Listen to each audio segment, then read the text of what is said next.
Почитуван министер за екологија и урбанизам на Црна Гора Радко Митровиќ, почитувана амбасадорке на Црна Гора во Република Северна Македонија Марија Петровиќ, почитувани присутни гости од Црна Гора, ми представува особена чест што денеска сум домакин на министерот за екологија и просторно и урбанистичко планирање на Црна Гора Радко Митровиќ.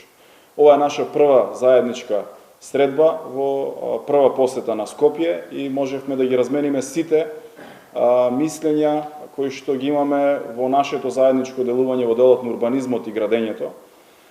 Можам апсолутно да кажам дека ние како држава донесовме закон за урбанистичко планирање кој што е релативно нов. Ги споделивме искуствата со нашите колеги од Црна Гора, но слушнавме и кои се нивните сугестии, предизвици кои што ги имаат во делот на урбанизмот и градењето во Црна Гора, така што можам апсолутно да потврдам дека имаме заеднички предизвици, заеднички проблеми и апсолутно треба заедно да ги надминуваме и решаваме сите овие прашања и проблеми. Во однос на законот за бесправно изградени објекти, ги разменивме мислењата и искуствата.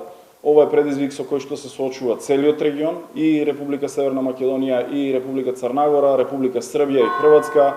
Сите држави имаат донесено или работат на ваков тип на законски решенија, со што ќе ги решат ваквите прашања кои што се од круцијално значење за решавање на проблемите на граѓаните во нашите земји.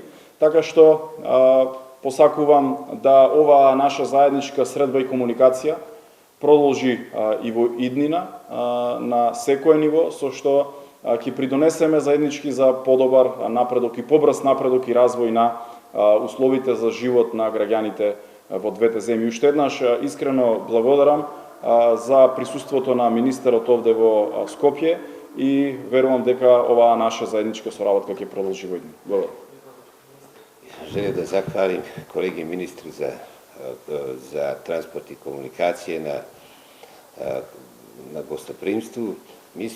Ovo je naš prvi sastanak i mi smo uglavnom razgovarali o nekim zajedničkim projektima i nekim zajedničkim angažmanima i razgovarali smo o ovom dijelu vezano za digitalizaciju procesa za dobijanje građevinske dozvole.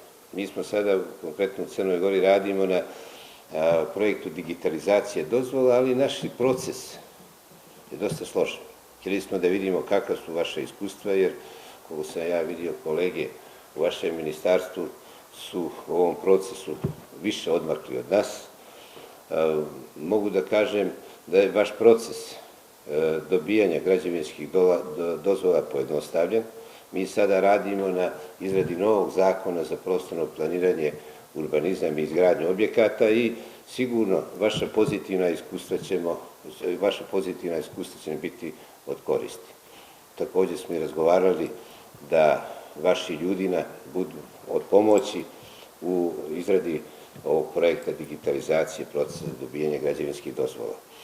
Za nas je jako bilo interesantno izrada prostornih i urbanističkih planova, kako ovaj proces je organizovan kod vas. Za nas je to jako interesantno, u vašem sistemu lokalne samouprave rade detaljne planove i normalno ministarstvo kao ključna institucija daje saglasnost na izradu tih planova. Kod nas je sasvim drugačije. Kod nas, što se tiče urbanističkih planova, za izradu je zaduženo ministarstvo i ona je nosilac izrade prostornih planova.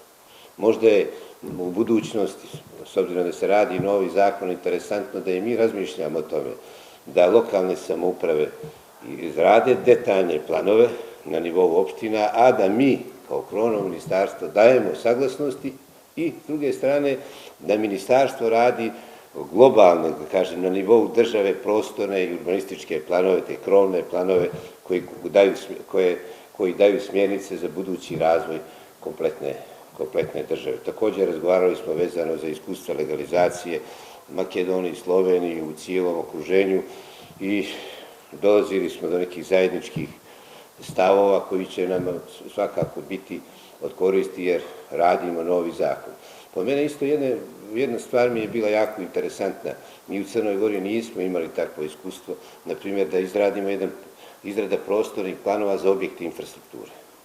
Tu smo već razgovarali da će nam biti jako korisno da vidimo iskustva kod vas u ministarstvu, da kako ste vi radili za, na primjer, neki gasovod ili za neki autoput, kako ste radili prostorne urbanističke planove, koje dokumentaciju ste radili, kako je taj proces tekao. To su neke osnovne stvari. Normalno, ja sam kolegu pozvao da dođe u posjetu u Crnoj Gori, da vide koje imamo mi probleme, možda i neka naša pozitivna iskustva da iskoristi ovdje u Makedoniji. I ja u svakom slučaju želim da zahvalim na gostoprimstvu i na dobrim željama i dobrim namjerama za našu buduću saradnju. Hvala.